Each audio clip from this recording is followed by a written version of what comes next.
Boa noite, pessoal. Estamos iniciando agora mais uma aula de estudo de caso de avaliação, tá certo? Aula 5. E o que eu trouxe para vocês aqui como novidade é um material que já está disponível para vocês. É um roteiro para você fazer a avaliação do seu imóvel. Em que etapa você vai utilizar isso aí, Tiago? Você vai utilizar essa etapa aí quando você já estiver fazendo, com todos os seus dados já coletados, e já estiver aplicando direto no software. Então, quais são as orientações iniciais? Primeiro, você tem alguns arquivos aqui que eu queria que vocês tomassem nota, que seria o FAQ, vou deixar aberto também, o próprio tutorial do SysDEA, que é como muita gente tem dúvida como é que você faz a inserção dos dados, as informações. Então, você tem que estar munido, no mínimo, desses arquivos. Então, deixa eu só encontrar ele aqui. Modelos de laudos, apresentação, tabelas úteis. Tá aqui. Bom, e o tutorial SysDEA. Bom, o que é que você deve fazer para você também não estar trabalhando de forma empírica na avaliação e tendo dor de cabeça? Muita gente tem dor de cabeça porque realmente não está entendendo o funcionamento. Primeiro se barra no susto, né, de utilizar um software novo que não tem nenhuma prática. Depois, um conteúdo que realmente a gente não tem muita vivência na universidade, que é a inferência estatística. A gente pagou uma disciplina. A avaliação de imóveis por inferência estatística, você paga como cadeira optativa e nem sempre é muito aproveitável. E você termina por fazer experimentações de formas aleatórias. Então, criei, primeiro, como orientação, passar para vocês no compartilhamento de tela. Para quem não conhece, né? É você fazer uma leitura breve, tá certo? Do roteiro do SysDEA, certo? O tutorial do programa, ele, para quem não conhece, ele já vai explicar como você faz as inserções, o que é que você deve colocar aqui em cada uma das situações, o tipo de variável que você vai marcar logo nas primeiras janelas, e vai passar algumas informações também de caráter aí normativo ou de inferência mesmo, também importante. O pessoal tem muita dúvida, eu comecei a projetar e deu erro nos meus modelos, é porque você não colocou a projeção. Nessas duas abas onde tem dados, você coloca as informações dos dados que você vai colocar, coletou as variáveis, você já tinha pré-estabelecido, e aqui você vai colocar o valor, as características do imóvel que você está avaliando. Por isso que eles aparecem lá no modelo erro. E tem muita gente vendo em privado perguntar para mim. Então, esse próprio tutorial já vai explicar um pouquinho dessas informações. E aí, o primeiro passo seria a análise gráfica. Você bota aí variáveis, exibir variáveis, e você vai analisar em relação à variável dependente cada um dos atributos que você vai utilizar aqui. Tá certo? Então, você utilizou área, para esse caso dele, utilizou uso potencial, evento, se era de índice fiscal, tudo isso aí é provavelmente a avaliação de um terreno, e aí ele vê a reta, a ideia direta da reta, né, o funcionamento da reta, exclusivamente em relação à variável dependente, mas lembrando que a gente utiliza mais de uma variável, então nem sempre você tirar, por exemplo, um dado que esteja mais discrepante dessa reta, vai ajustar o seu modelo de uma forma completa. Por isso que você faz várias experimentações, porque você tem outras variáveis que esse dado está interferindo e muda totalmente a concepção da equação. Então, quais são os conceitos iniciais, primeiro, para você entender aqui? Você tem uma característica de que, na condição aqui direta, os preços aqui, você tem valores de terrenos que estão variando no tutorial, por exemplo, de 300 metros quadrados de área até 1.000 e 170 aqui, 1.200 aproximadamente, que é o dado 14. Qual é a sua hipótese inicial? Sua hipótese inicial, quando você atribuiu essa variável área, é de que, à medida que você aumenta a área, se você considerar em relação ao preço unitário, que é o preço por metro quadrado, ele é inversamente proporcional. Então, à medida que você aumenta a área, você vai diminuir a variável dependente do preço unitário. Se você estiver considerando valor total, que também é uma possibilidade, você pode fazer a avaliação do seu imóvel por valor total ou por preço unitário, valor unitário, que vai ser por área. Aí você muda só aquela questão da restrição, sinal de positivo e negativo, que vou mostrar no tutorial mais abaixo. Então, se você está considerando essa hipótese, você está vendo aqui que os dados que estiverem mais concentrados nessa região, né, ou seja, com áreas maiores, a tendência é que o preço unitário ele esteja com valores, os valores, os preços, as áreas, vou recapitular aqui para vocês entenderem. Área com lotes com áreas menores tendem a apresentar valores de preço unitário maiores. Então, a expectativa é que estejam com a significância correta para esse tipo de variáveis os dados que estão nessa região, tá certo? Na parte superior e próximo às áreas pequenas, e nessa região, áreas maiores com preços unitários menores. Então, os dados mais discrepantes aqui seriam essa massa de dados aqui, ó, 31, o 7, o 10 e o 14, onde o 14 ele tem uma área de 1.200 metros quadrados e um preço unitário de 400, onde a estimativa direta aqui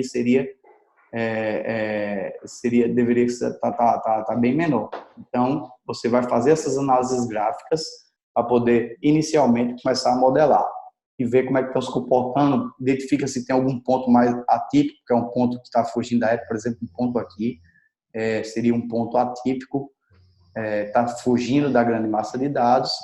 Então, ele fala da sequência na parte de cálculo de regressão, você, depois de fazer aquelas análises gráficas, você vai direto aqui para calcular, ferramentas calcular, nessa aba aqui de regressão linear, regressão não linear, redes neurais, IDEA, você não vai utilizar, você está utilizando só a regressão linear, são outros tipos de análise que você faz. Então, você vai colocar ferramentas calcular. Inicialmente, ele dá as transformações mais possíveis aí automaticamente, a direta, a inversa e a logaritmo neperiano. 90% dos casos das equações de regressão, ele consegue se formar com essas três variáveis. Se você precisar, você vai ampliando e aí você coloca mais aqui.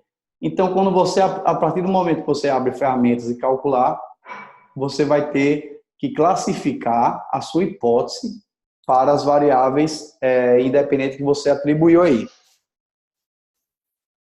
Então, para esse caso aqui, ele botou área, e aqui ele está até falando, ele vai mudar o sinal, né? Se ele considerar a variável preço unitário, então aqui a restrição é positivo, né? Você bota positivo o valor da variável dependente marcada aqui, e aí coloca área, negativo, frente. O aumento da frente com a sua hipótese inicial é que, aumentando a frente do lote, do terreno, você vai aumentar o valor do preço unitário, então você bota positivo. Então, geralmente a expectativa é essa. Índice fiscal. O índice fiscal de uma região, quanto maior esse índice fiscal da região do lote se encontra, os lotes devem ser mais valorizados, então você bota positivo também, tudo fazendo em relação à variável dependente que você vai utilizar. E o uso potencial, não sei como foi a caracterização dele, por exemplo, ele pode ter colocado um uso potencial aí, 1 e 2, um residencial e 2 comercial. Ele juntou dois tipos de mercado, estou dizendo, supondo, uma hipótese. Então, 2 são imóveis mais valorizados, que são imóveis comerciais. Então, à medida que eu cresço com o uso potencial, 2, a minha expectativa é que o preço unitário também cresça. E aí, evento, oferta e transação, provavelmente, medir valores de oferta com pontuação, por exemplo, 1, e valores de transação com pontuação 0. À medida que eu cresço o valor numérico da variável evento, eu estaria crescendo o preço unitário. Esquina é uma tendência também que é diretamente proporcional ao preço unitário. Se você tem imóveis na esquina com pontuação, por exemplo, 2, né? Você definiu que imóveis que são lotes de terreno em esquina com pontuação 2 e lotes de terreno no meio de quadro com pontuação 1, uma dicotômica. Então, à medida que você está aumentando o número aqui de 1 para 2, você está aumentando o preço unitário. Então, essa é a forma de você fazer a restrição. Isso aqui vai tirar muita dúvida do pessoal em relação às variáveis que já são apresentadas em vermelho. E aqui é o primeiro modelo que é gerado, tá certo? Que ele já é classificado como pela melhor estimativa, e aí você vai ter aqui as condições de determinação, coeficiente de determinação, vai ter a significância das variáveis, vai ter o F calculado, vai ter a distribuição de resíduo e a amplitude, que dá o grau de precisão. Então, vou explicar isso aqui para vocês, e a gente, usando esse próprio modelo, vai fazer o preenchimento do checklist logo em breve. Então, formações que vocês precisam ter. Quando você gera o primeiro modelo, se você viu que o coeficiente de determinação deu acima de 75%, já é um modelo que é bom para você trabalhar. O que ele está dizendo, esse coeficiente de, por exemplo, 89, 90% aqui? Ele está dizendo que 90% dos casos, em relação a essa amostra de dados que você coletou e a essas variáveis que você considerou aqui, com essas transformações, 90% dos casos são justificados o valor do imóvel por essa equação de regressão. 10% apenas são oriundos de erros dos valores que foram ofertados, né, que a gente existe subjetividade desses valores também, ou representante um reflexo de uma variável que não foi considerada no modelo. Por exemplo, aqui, posição solar, poderia ser que tinha e aumentar esse coeficiente de determinação para 98, 95. Então, é isso que ele quer dizer. Com a orientação, coeficiente de determinação acima de 75%, certo? E aí, o que é que você consegue ler também aqui na primeira página, quando você bota ferramentas calcular? Você vai ver que, primeiramente, você foca em coeficiente de determinação, você classifica ela, pode classificar como regressão, estimativa, F calculado ou significância, tá certo? E eu aconselho você a deixar classificado como estimativa ou regressão, que der maior coeficiente de determinação, e ir ajustando, incluindo variáveis, excluindo e incluindo dados que estejam discrepantes. Então, esse caso está com 89%, a gente vê que qual é a melhor variável para essa equação. Aqui é um tipo de equação. Se você clicar nessa setinha, você vai abrir a equação 7, vai abrir inúmeras equações aqui, dependendo da quantidade de variáveis que você considerou e de transformações, aí mais de 100 tipos de transformação. E aí você vai ver que para esse modelo, duas informações. Primeiro, o que estiver apresentando maior T calculado, independente do sinal, é a variável que é a mais importante no seu modelo. Para esse caso, não foi nem a área, foi o índice fiscal. O índice fiscal, que seria a variável mais importante, com 11,19 pontos, tá certo? É a mais importante do modelo, está dizendo aqui. Então, você, fatalmente, se fosse para excluir alguma variável e tentar outra variável, se tivesse muito ruim a significância dessa, você escolheria aqui, por exemplo, o evento. Seria uma variável com 1,32, a menor T calculado. E outra coisa que você percebe aqui é se as suas hipóteses iniciais estão realmente adequadas. O sinal lá que a gente atribuiu, a gente só atribuiu o sinal negativo, né, para a variável área. Então, o relacionamento dela é de menos 10, dependendo aqui do número. Então, ele está negativo. Para as outras, era tudo à medida que crescia o número dessas variáveis aqui, aumentava o preço unitário, então está todas positiva, e essa negativa, então está ok, nossa hipótese inicial não vai ter nenhuma equação em vermelho lá, mostrando o erro. Percentual de amplitude. Percentual de amplitude, ele dá o somatório do valor mínimo e máximo percentual, e ele, até 30%, você tem um grau de precisão, você classifica o seu laudo conforme a fundamentação e a precisão. A precisão, ela pode ser de um grau de 1 a 3 também, e o melhor grau é o grau 3, e a precisão, que é essa amplitude aqui, que é a soma do intervalo de confiança do máximo e mínimo, ela estando abaixo de 30%, ela está no melhor grau de precisão. Então, está 30, 17, então está com grau 3. Se ela tivesse acima de 50, ela daria com um grau de precisão fora de norma. Então, é até 50 o máximo, está dizendo ali. E aí, as significâncias também da variável, que é o 6º item, você vai verificar aqui. Qual é a pior situação da significância? A pior situação da significância é aquela variável que apresentar maior número percentual aqui, porque a significância nada mais é do que o oposto à confiança. É o quanto aqueles dados, aquela variável, está sendo confiante no seu modelo. Então, essa aqui está mais alta, está com 19,91% de significância, e o máximo que ela pode atingir são 30% para atingir o grau 3, tá certo? Então, você vai pela pior situação, que seria o evento, e ela aqui estaria enquadrada com 19%, então ela estaria abaixo, entre 10, ela estaria abaixo de 20%, então estaria enquadrada no grau 2, tá certo? Então, vamos dando sequência, a gente vê um outlay. O item 7 da norma, que é a significância do modelo, é dado aqui pelo F calculado. O F calculado, quanto maior, melhor, mas o percentual dele é o que vai ditar a classificação. Então, ele pode ficar 1, 2 ou 5, até 5%. Então, aqui está no grau 3 da tabela de fundamentação, então está na melhor precisão. E aí, são informações que a gente já passou. Vou apresentar o checklist, está na metade da aula da gente, mais ou menos, e depois eu apresento o checklist, mas são assuntos aí correlatos. Então, o que é que você checa também depois que você gerou aquele modelo? Você vê se aqui na aba de equação, se alguma dessas variáveis aqui está em negrito e em vermelho.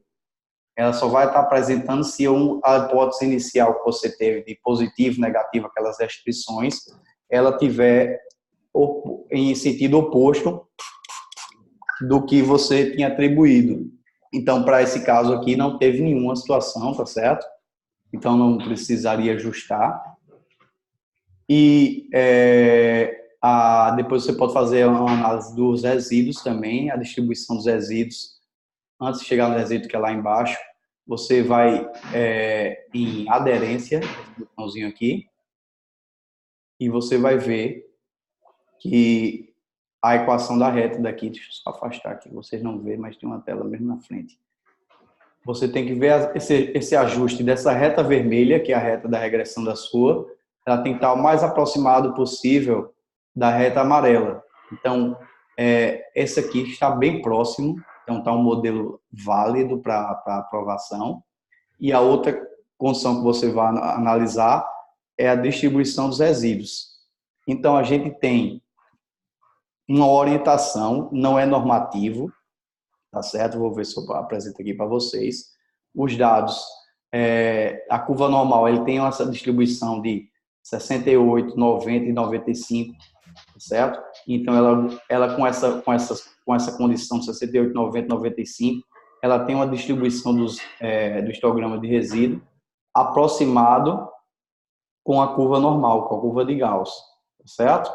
Então, ela tendo essa concordância, ela estaria com a distribuição de resíduo ok. E esse percentual, ele tem uma orientação, mas não é regido por norma os valores que eu vou apresentar, que eu coloquei até no checklist para vocês. Então, vamos fechar aqui o tutorial. Só vou apresentar aqui, existe o FAQ, com as principais perguntas aí e respostas que vocês já fizeram para mim, como fazer correções. Análise de resíduos, você tem que ter os resíduos, a distribuição lá dessa forma, homocedástico, certo? A distribuição dos resíduos de forma aleatória e não formando uma reta distribuição ou um spray dessa como é fora que ele está provando que os imóveis nessa região ele é crescente, ele está mais próximo aqui com um resíduo pequeno e para imóveis com os valores mais acentuados, ele tem uma tendência de crescimento, se for uma reta, se for uma massidade desse tipo. Então, você tem que ter uma distribuição mais próxima a ser dessa forma homocedástica, aleatória, tá certo? Mas, enfim, isso aqui você vai ver com calma. Vamos entrar agora no roteiro e como você vai utilizar esse roteiro que eu preparei para vocês. Pessoal, é o seguinte, esse roteiro ele tem 4 páginas simples e você pode repetir, imprimir mais de uma vez essas 2 páginas aqui no meio, tá certo? E você vai fazer da seguinte maneira, eu trouxe ele para vocês começarem realmente a perceber o que é que está mudando, o que é que você ajustou, o que melhorou. Você fatalmente vai cair em situações que você está quase fechando o modelo, aí você tira um dado e aí não salvou como o modelo ficou pior, e aí você não lembra qual foi o dado que você excluiu, e aí o modelo ficou pior. Eu oriento sempre que você vai salvando como, tipo, a versão CISDEA, tipo, laudo apartamento, BH, tracinho 1. Aí você vai, faz alguma alteração, traço 2, traço 3, até você fechar, e aí coloca tracinho, laudo, modelo final. Isso aí acontece bastante. Então, a primeira análise que você faz, como a gente mostrou no tutorial, é a análise gráfica. Ver o comportamento na forma direta dos dados, se eles realmente estão indicando uma reta crescente, que seria esperado para a variável, ou decrescente, se for o caso, para a variável área ou para a variável distância, um polo também, realmente uma reta decrescente. Você vai analisar isso aí, vai analisar se tem pontos atípicos, né, pontos que estejam mais discrepantes, fugindo da grande massa de dados, como mostrei aqui, por exemplo, se a gente, nesse caso, não teve, tá, um ponto atípico, mas nesse caso a distribuição de gráfico em relação à área, tem uma formação aqui que está indicando até uma razão possivelmente de uma transformação inversa, mas a gente não tem nenhum ponto aqui, por exemplo, que seria considerado um ponto atípico, totalmente discrepante da massa de dados. Esses pontos você deve analisar com calma e anotar no roteiro que eu preparei para vocês. Então, você anota aqui se existe algum ponto atípico, qual foi o dado que você identificou, o dado 12, o dado 13, e aí você vê se ele está se repetindo nas outras variáveis. Possíveis erros de digitação, como é que você vai identificar esses possíveis erros de digitação? Você vai, quando você apresenta, deixa eu só subir aqui, por exemplo aqui, se você tiver com uma variável tipo padrão construtivo, variando de 1 a 3, 1, 2 e 3, você pode ver que às vezes tem um dado que você botou por erro de digitação, tem um dado que está no número 4 aqui. Então foi um erro de digitação, você tem que logo você já identifica na análise gráfica e você já ajusta aí para 3 ou para 2, não sei qual o número que você tinha definido para esse dado. Então você identifica pontos atípicos, possíveis erros, antes de fazer qualquer cálculo, antes de calcular e botar ferramentas, calcular, você vai exibir variáveis e analisar aqueles gráficos. Verifica também a micronumerosidade. Micronumerosidade é um item que deve ser observado por norma, que viabiliza o laudo. E o que quer dizer isso? Se você utilizou um padrão, por exemplo, oferta e transação, ou esquina, aqui que ele usou, esquina 1 e 0, uma variável dicotômica, código binário. Se você tem imóveis até 30 dados, você tem que ter no mínimo 3 dados com característica 0 e no mínimo 3 dados com característica 1. Você não pode ter apenas 2 ou apenas 1. E você tem que checar isso aí no início e no fim do seu modelo, porque você exclui alguns dados e termina caindo na micronumerosidade. Não esqueça de fazer isso aí no final. Deixa eu ver aqui o bate-papo. Está assim na descrição do grupo. Beleza, então vocês estão só respondendo a vocês mesmos, né? Eu vou dar continuidade aqui. Então, vocês fazem essa primeira análise, tá certo?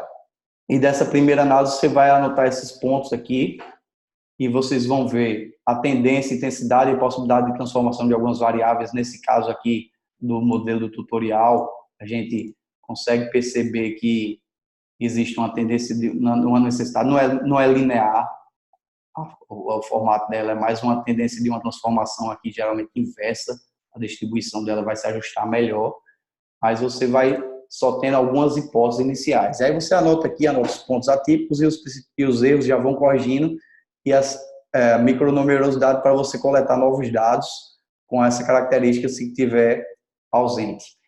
E aí também, segundo ponto, você vai calcular o modelo inicial. Você vai entrar lá na parte de ferramentas, calcular, né? Vai lá em ferramentas, calcular.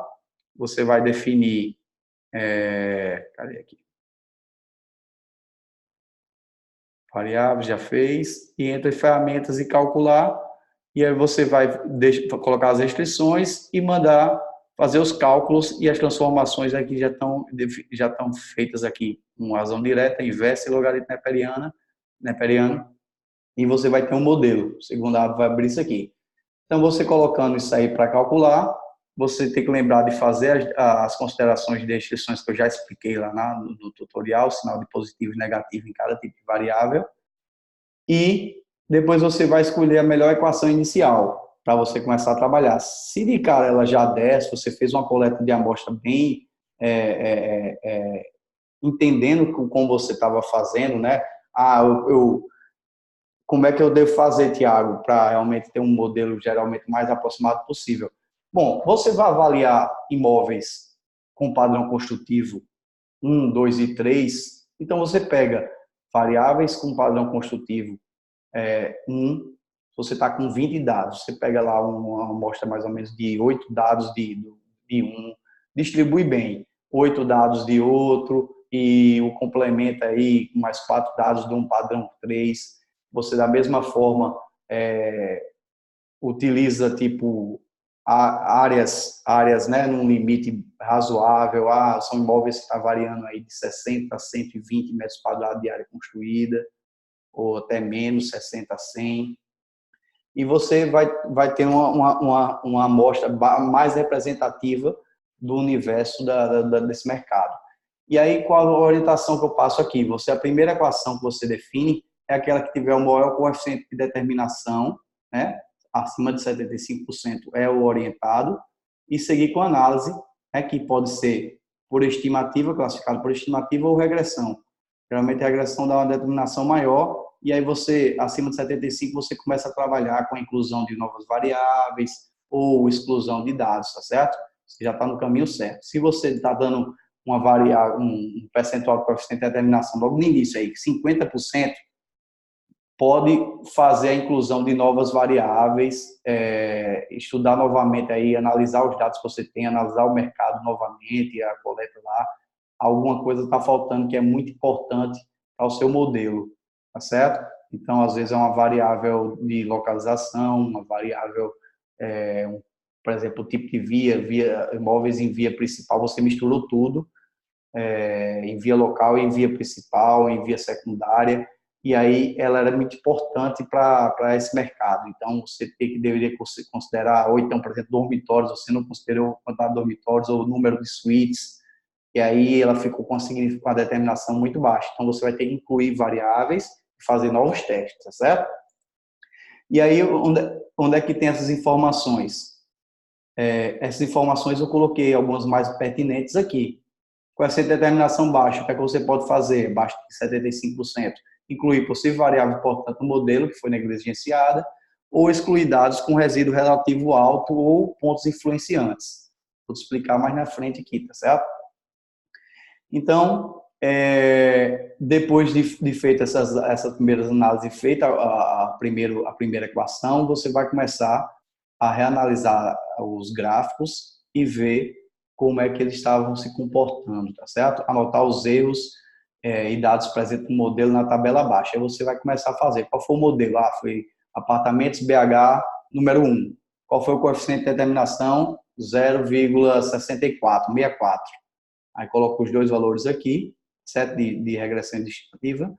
E aí você preenche essas informações aqui para você ver como é que, o que é que você conseguiu evoluir de uma análise de modelo para outro, de uma exclusão de variável ou inclusão de variável para outro, de uma exclusão de dado ou inclusão de dado para outro. Então, você coloca aqui, variáveis com comportamento inverso da hipótese inicial, se houve sinal do valor relacionado na coluna do modelo, né? Ou é o valor relacionado? É aquilo, certo? Se você encontrou aqui positivo, a tendência é negativo, você tinha definido, então você vai anotar aqui. Ele está com o sinal, a minha hipótese inicial está totalmente contrária. Você marca aqui qual foi a variável 1. Você marca aqui o valor, e é bom quando você marcar essa informação, você olhar o valor calculado. Se o D calculado for alto, eu aconselho você já pegar botar outras variáveis ou pegar novas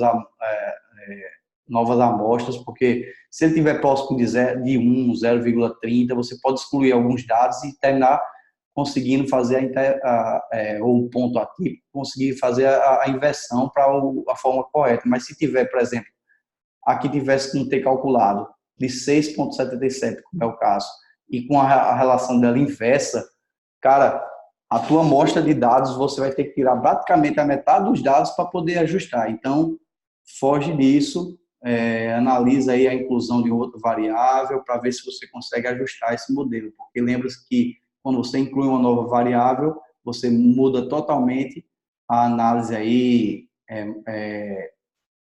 que é uma regressão linear, não é simples, não é só uma variável, é regressão linear múltipla, então tudo isso trabalha em conjunto. Então, o segredo é sempre ter uma leitura boa do mercado e ver qual a possibilidade de incluir novas variáveis. Aí você anota também aqui qual a variável mais explicativa do modelo. Para o nosso caso do tutorial, por exemplo, aqui, seria a variável, deixa eu achar isso aqui, seria aquela variável aqui, índice fiscal, que ela teve volta de students, 11,19. Anota ela aqui, que a partir dela, você já sabe qual é a mais importante e você sabe qual é a menos importante. Se você quiser anotar também em outro campo, a menos importante para esse caso seria a variável evento, tá certo? E a possibilidade de excluir ou alterar ela por outra variável. Erro de significância. Se teve erro de significância, ou seja, significância acima de 30%, você marca qual a variável que teve aqui, para você tentar fazer as correções. Aqui não tem, mas vamos supor que a variável 1, 2, 3, 4, 5, a variável, aqui da variável evento estava com mais de 30%, 32%. Então, você marcaria aqui, variável 4, 32%, porque vai auxiliar você depois a fazer a exclusão de dados. E quais foram as transformações de variáveis que existiu nesse modelo mais ajustado, com maior estimativa ou regressão, né, com maior coeficiente de determinação. Aqui a gente teve uma transformação inversa na primeira, na segunda, logaritmo neperiano, na terceira, inversa, na quarta e na quinta, a forma direta, e na variável dependente, o logaritmo neperiano. Então, essa é bom você anotar, porque às vezes você já está vendo, viu lá que eu tinha percebido que existia uma transformação, a possibilidade de uma transformação de razão inversa só pela análise de gráfico. Ó, a análise de gráfico, quando ele está em linha reta, mais ou menos assim, a gente já sabe que geralmente ela vai aparecer direta, vai ser uma transformação aqui, a grande maioria das equações da melhor adaptação delas. Se tiver dessa forma que a gente encontrou, geralmente, cadê da área? Geralmente ela tem vai ter esse comportamento aqui, uma transformação inversa. Vai pegar os valores que você encontrou da área e vai inverter na transformação aqui e ela vai ficar com um comportamento não linear. Para linearizar, ela está se comportando de forma mais adequada na razão inversa. Então, ela apresenta esse formato aqui, tá certo? E aí, então, vamos lá, você anota também essas informações para ver quais variáveis que estão ficando, repetindo mais a questão de transformação, e a distribuição de resíduo, o desvio padrão. A distribuição do resíduo é em relação ao desvio padrão e ele não é obrigatório por norma você ter uma distribuição de resíduo, tá certo? Ele fala aqui no tutorial, por exemplo, que é 68, 85, se eu não me engano, e 100, e 95. Deixa eu ver aqui. O da curva normal. 68, 90 e 95. E ele dá uma sugestão de intervalos na primeira parte do desvio padrão, de 66 a 74, de 85 a 95 e 95 a 100. Mas o que importa aqui não é exigido por norma. O que importa é que ele realmente tem uma adequação naquele gráfico do histograma de resíduo com semelhança com a curva normal. Se tiver, tá ok. Mas a primeira análise que você vai fazer é analisar aqui o resíduo, se ele está dentro desse intervalo. Se ele estiver dentro desse intervalo, a expectativa que ele esteja concordando com a curva normal vai ser alta, tá certo?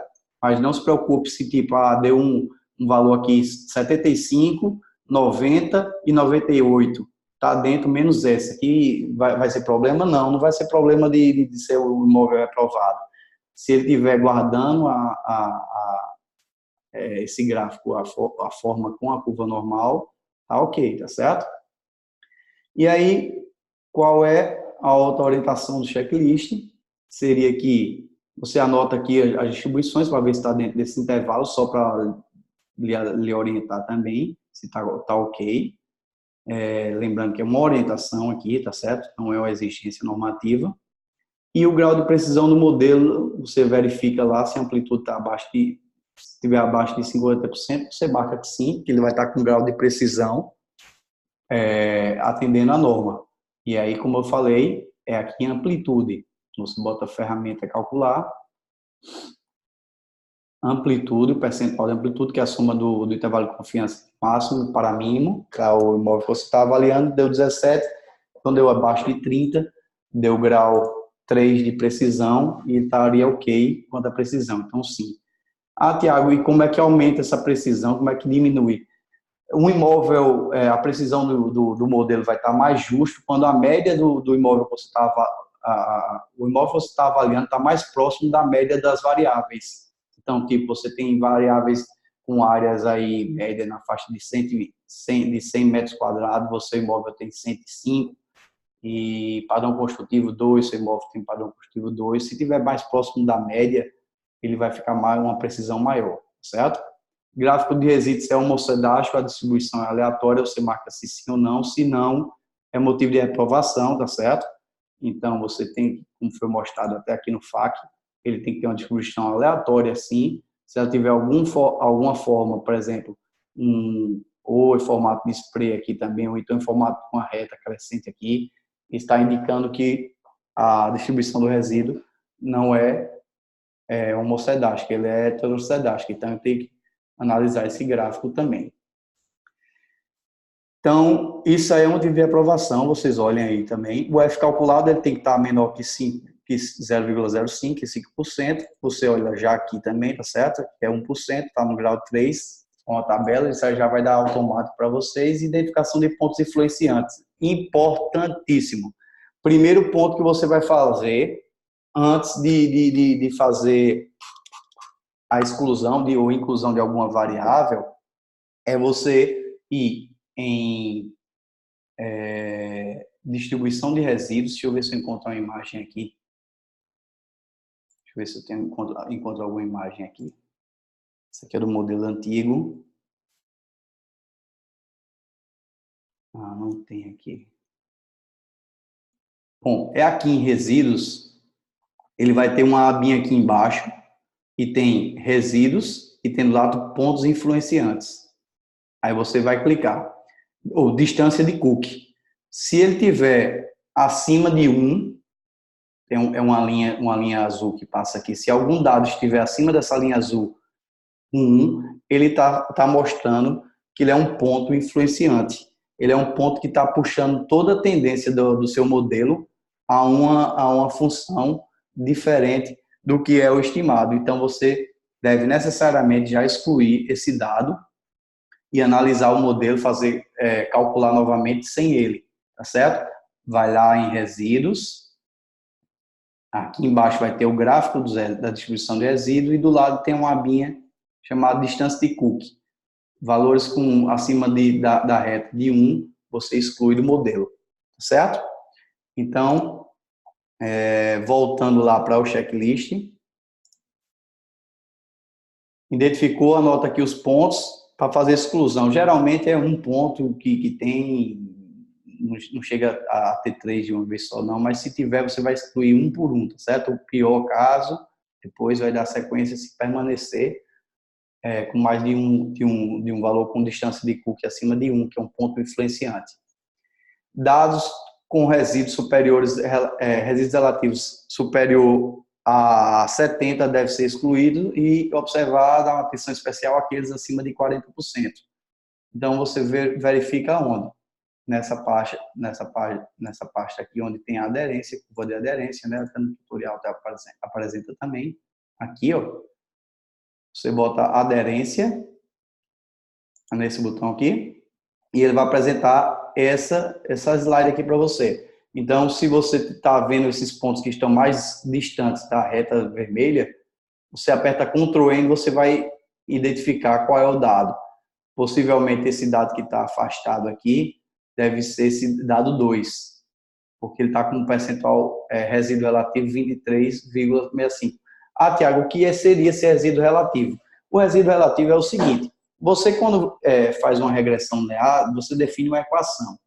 E essa equação aqui, ela tem um formato, se for só uma variável, ela tem um formato linear, né, em 2D, mas ela tem formato como são multi regressões, né, várias variáveis estão atuando, então ele tem formato 3D, formato em 4 dimensões, que a gente não consegue identificar.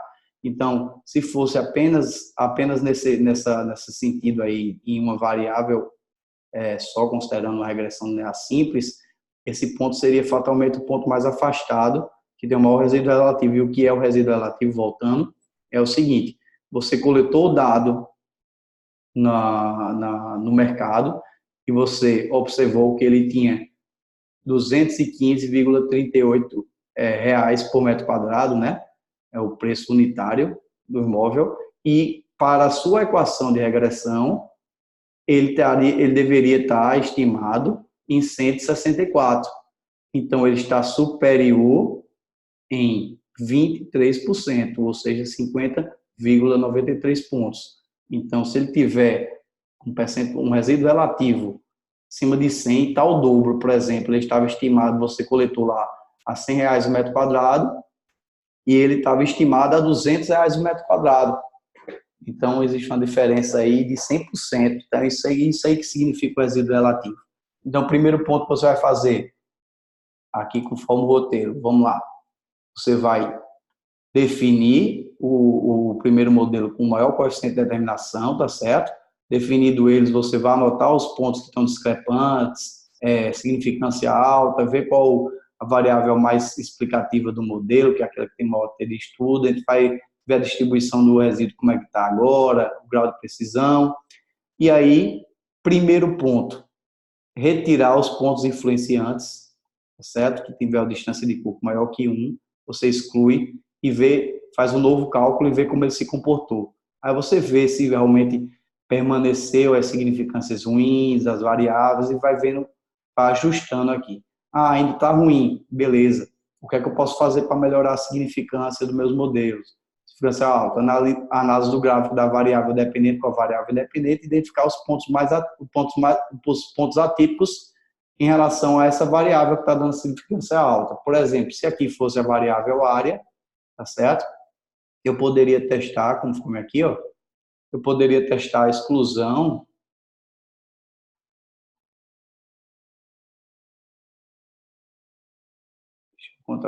eu poderia, geralmente ela está com uma transformação aqui não linear, eu poderia testar a exclusão de do dado 3, por exemplo, tá certo? E aí, excluía, fazia um novo cálculo, via se melhorava a condição dele. Se ela não tivesse uma transformação efetuada nele aqui, se ele tivesse direto em linha reta, a gente ia buscar aqueles valores, né, que a gente está esperando que estejam mais afastados. Por exemplo, para cá, se fosse sem transformação direta, uma equação direta, os valores com menor área têm o maior preço unitário. Então, nessa área eu acharia os valores mais justos, mais significativos para essa variável. E nessa área aqui, com valor unitário alto e área alta, eu poderia fazer o teste da exclusão, e nessa área também, porque eu estaria apresentando o quê? Variáveis com preço unitário baixo, ou dados com área pequena, e valor unitário também pequeno. Então, você vai fazer um teste excluindo os dados, e aí não é interessante você excluir muitos dados. É interessante excluir um ou outro até ajustar. Se você está com coeficiente de determinação fraco, analise as variáveis que você considerou no modelo, tá certo? Gráfico não está heterogeneidade. Então, tem aqui uma infinidade de temas mais relevantes que você pode se deparar com erro para poder ajustar conforme checklist. E aí, se ele tiver para revisão, você coloca para revisão, coloca o que você tem que fazer de melhoras aqui, melhorar a significância, tirar o ponto atípico, conferir a análise dos gráficos da variável x2 e por aí vai. E as pioras que teve quando você alterou um dado ou outro, aí você vê, diminuiu a significância, aumentou a significância, e por aí vai. Então, pessoal, vou interromper o compartilhamento. Já chegamos aí no nosso horário, certo? 10 horas. Acredito aí que tenha sido bom. Vou ativar o som de quem quiser fazer algum comentário agora no final, levanta a mão ou pelo vídeo ou pelo próprio aplicativo. Faça uma resposta aí de umas 2 pessoas e as demais a gente vai respondendo por e-mail ou pelo grupo, tá certo? Bom, pessoal, então, enquanto não se manifestam aí, eu trouxe deixa eu liberar o áudio aí do Marcel. Marcel, tá com a gente? Fala, tô sim. Eu acredito que isso aí não foi um estudo de caso propriamente dito, mas foi um roteiro, um checklist que eu acho essencial para quem vai iniciar, porque todo mundo fica perdido. Eu estou percebendo, tanto pela experiência que eu já tive quando fiz o meu primeiro curso, quando as dúvidas que o pessoal vem fazer comigo diretamente no privado, e às vezes vocês faltam, na verdade, chegar, dar uma olhada no FAQ, dar uma olhada no tutorial, dar uma olhada realmente nas mentorias, nos exercícios aplicados, dar uma olhada na aula antes de começar. Eu sei que o ímpeto é grande, muita gente está com o estado, com o edital aberto, mas aí se você pular essas etapas, vai ser mais, você vai desestimular. É muito desestimulante o primeiro laudo, muito desestimulante, e se você não fizer o beabá, não seguir checklist, não ver os principais problemas, eu coloquei o material bônus também, um link do próprio Sisdea, do Persistema, que tem mais conteúdo de dúvidas. Então, tipo, estou com dúvida em resíduos relativos, aí você bota resíduos lá no Sisdea, lá tem um link, e você vai ter algumas dúvidas respondidas pelo próprio criador do software, né, do Sisdea, o Peli, que é um professor excepcional. Então, também tem várias possibilidades. Então, depende muito aí de vocês, e vocês estão vendo aí, até para quem assistiu a aula passada, que tudo vai baseado em você conhecer, fazer uma boa amostra representativa dos dados, entender o que é que está variando no mercado, tá certo? E aí deu para entender, Marcel, ficou muito confuso, o que é que tu acha aí passa um feedback aí? Não, eu achei que ficou muito bom, porque todas essas coisas que tu colocou nesse checklist, eu basicamente perguntei pra ti no privado, porque eu tava fazendo, surgia dúvida, eu te perguntava. Então, se eu tivesse esse checklist quando eu tava fazendo, tu já teria Aham. sido uma mão na roda pra mim, né? Não, foi baseado realmente. Eu vou até interromper a gravação agora, tá, pessoal? Para não se estender tanto.